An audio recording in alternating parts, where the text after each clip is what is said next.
I would suggest with the owner's permission, get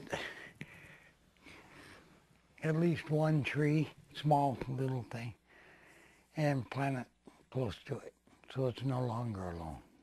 It's true. I say with the owner's permission. That's right, Don. Yeah. It's not completely alone. It has a sign on it that says Pingy lives here.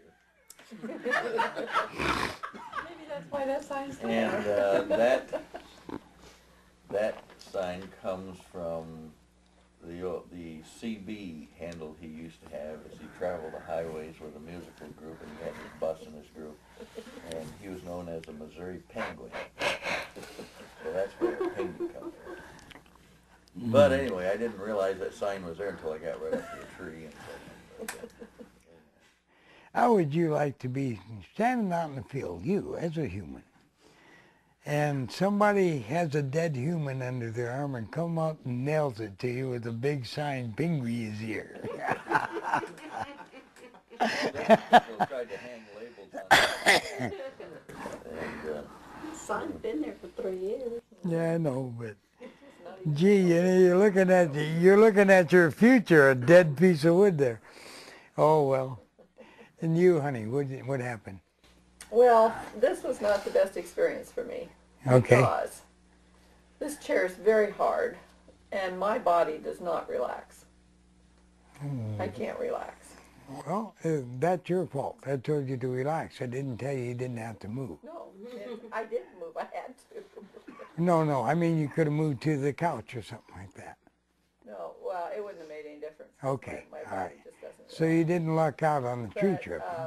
the tree that I chose was one that I grew up with in our backyard, and it was in southern Iowa on a farm, and it was, I believe, a poplar, some type of poplar, not the kind that grows tall and spindly, but one that would be more the shape of an oak tree, but it was a poplar tree. And our swing was on it, and I spent a lot of time there. Did you get to go into it? Well, I kind of felt like I did. I didn't go to any heights or anything, but I just felt secure. Aye. Yeah, I'd say you went into it. Mm-hmm. And outside? I just walked to the edge of the property and said prayers and left the tobacco at the driveway entrance. Okay. Did you feel an awareness from any of the plants around you? I felt for all of them. No. From them? No. No. Aye. Okay. All right. There'll be a day.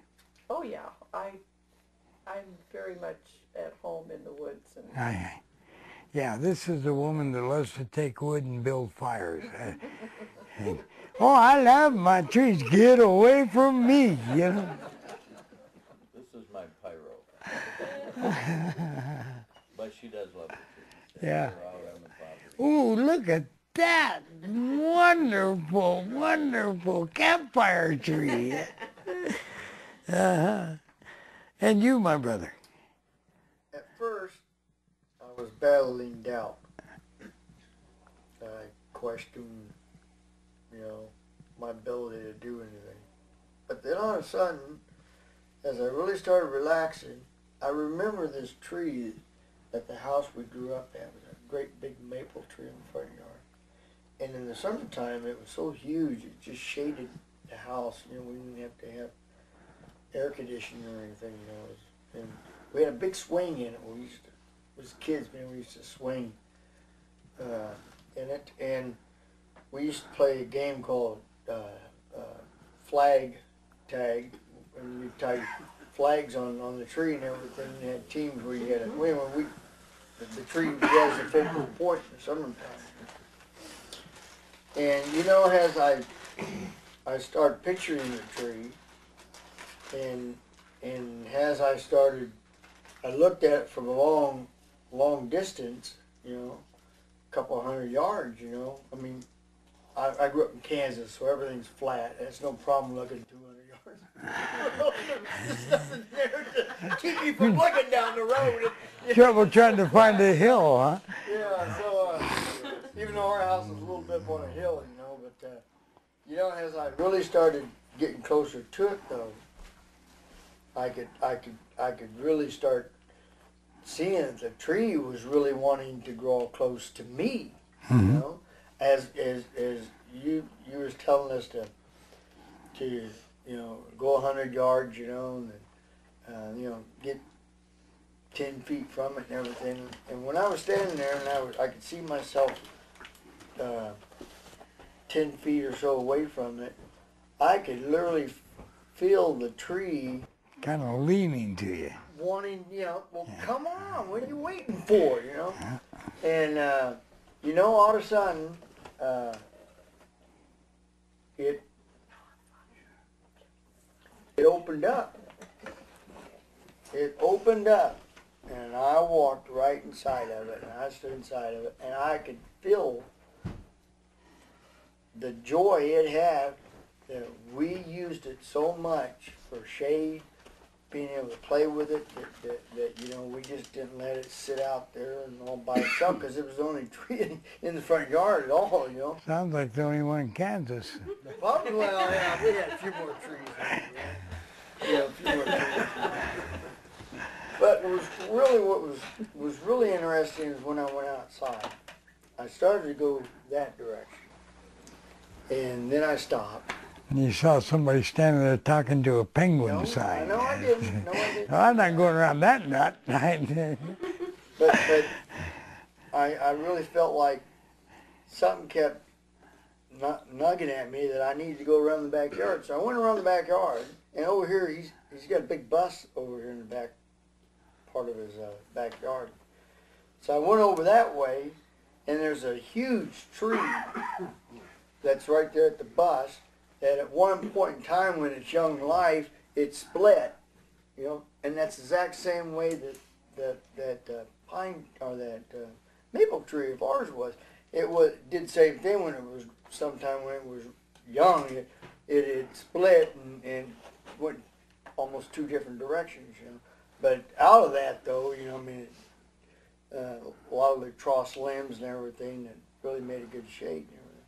But I didn't really feel like that tree out there was talking to me, I went out and I mentally talked to it, and I went ahead and opened up the cigarette and sprinkled the tobacco around it and such, and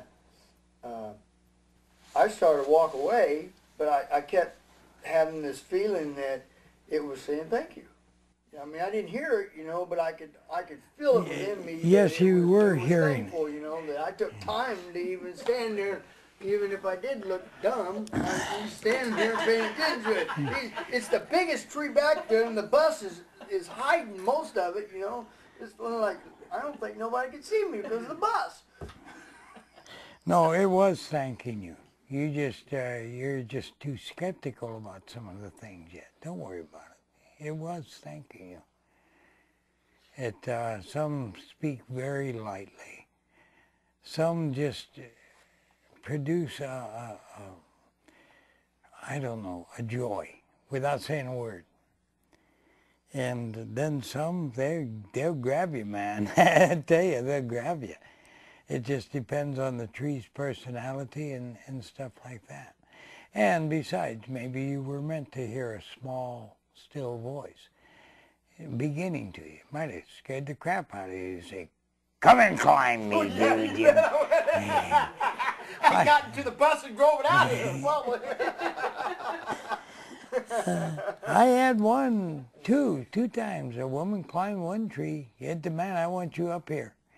And the guy, I thought he'd never quit climbing. I thought he'd kill himself up there. But, he just loved every minute of it. But you did well. And you, honey. Hey, my favorite tree, or the one that I pictured in here, was a dogwood. And I know they're not a very big tree, but to me they're just...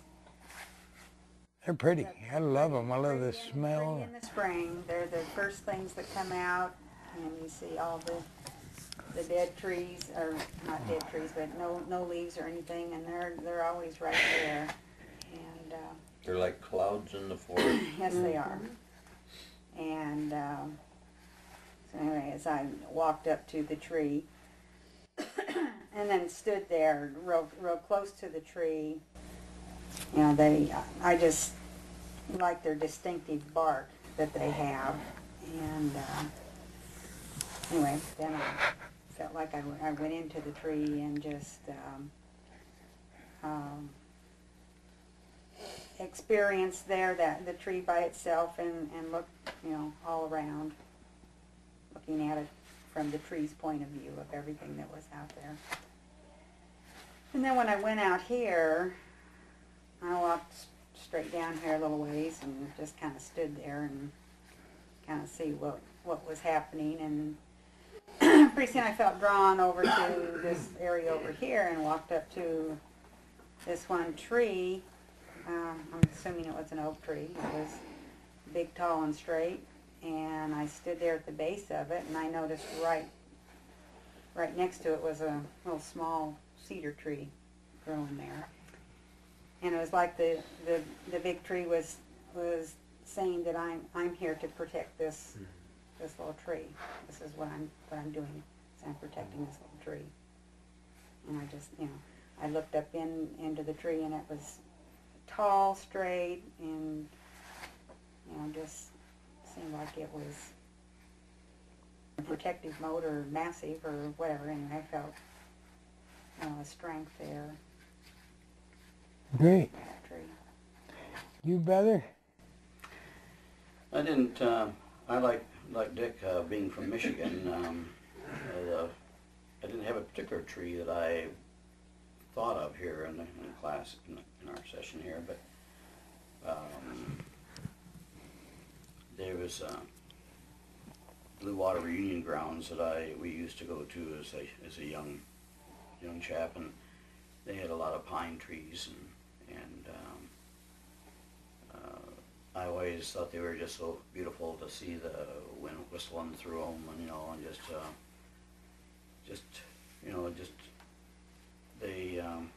they just stand so straight and tall, you know, and especially if there's a lot of trees around, they don't have too many branches. They may have a few branches that have been broken off or something on the way up, but commonly their greenery is more just toward the top, and it allows for more swaying and more movement and so forth. But even though as straight and tall as they are, they